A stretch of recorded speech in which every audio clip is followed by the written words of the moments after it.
MBBS, BDS அப்டேட்டில் CENTAC புதுச்சேரியோட ரிசல்ட்டை ரொம்ப அதிகமாக எதிர்பார்த்த நானும் ஒன்று என் மாணவர்களுக்காக.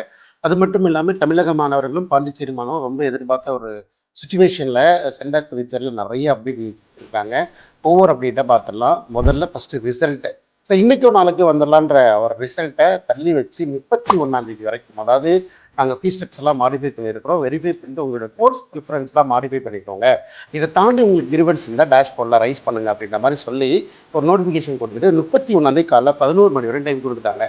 அப்போ 31-11 வரைக்கும் கண்டிப்பாக ரிசல்ட் கிடையாது, இது கிளியர். அப்போ 31 ஏதாவது கிரிவன்ஸில் கிளியர் பண்ணிவிட்டு மேபி 1 2 தான் ரிசல்ட் வரலாம். அதே போல் லாஸ்ட் டேட் ஆஃப் ரிப்போர்ட்டிங்கும் 5 தான். அப்போ கொடுக்கப்பட்டிருக்கிற நாள் வெறும் 3 நாள் தான் நமக்கு ரிப்போர்ட்டிங் கொடுப்பாங்க. But result be expected on first or second அந்த மாதிரி தான் இருக்குது.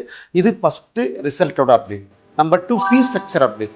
தமிழ்நாட்டில் எப்படி நம்ம ஃபீஸ் ஸ்ட்ரக்சரை பார்த்தா ஒவ்வொரு கல்லூரியும் ப்ரிப்பேர் பண்ணுறோம் இல்லையா, அதன் அடிப்படையில் ரொம்ப லோயர் ஃபீஸாக நம்ம பார்த்தப்பட்டது பாண்டிச்சேரி. ஈவன் இங்கே கிடைக்கலனா கூட அங்கே தரம் உயர்ந்த கல்லூரிலாம் இருக்குது, அதனால் அங்கேயே படிச்சிடலாம். ஒரு பெஞ்சு மணக்கில் விநாயகரில் போயிடலாம், வெங்கடேஸ்வரில் போயிடலாம் அப்படின்ற மாதிரி ஐடியாவில் வச்சுருந்தோம். அதில் போன வருஷம் 16,20,000 கொடுத்துருந்தாங்க. அதாவது மேனேஜ்மெண்ட் கோட்டாக்கு. கவர்மெண்ட் கோட்டாக்கு ஆஸ் யூஷுவல் பாண்டிச்சேரி மாணவர்கள் மட்டும்தான் எலிஜிபிள் 4.5.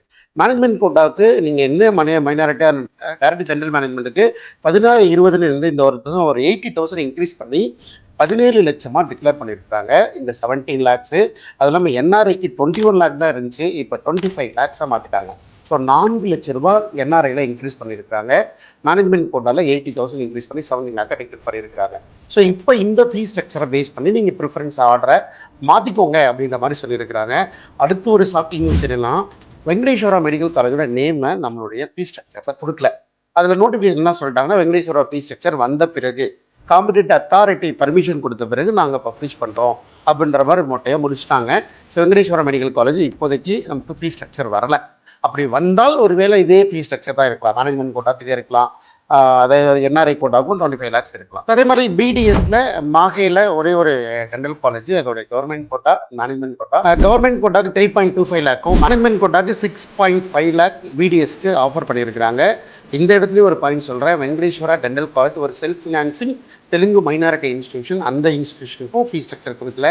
ஸோ மேபி அந்த காலேஜோடைய ஃபீஸ் ஸ்ட்ரக்சர் அஃபிஷியலாக காம்படிட்டிவ் அத்தாரிட்டி மேபி ரிசல்ட்டுக்கு முன்னாடி கொடுத்துருவாங்கன்னு நம்பலாம்.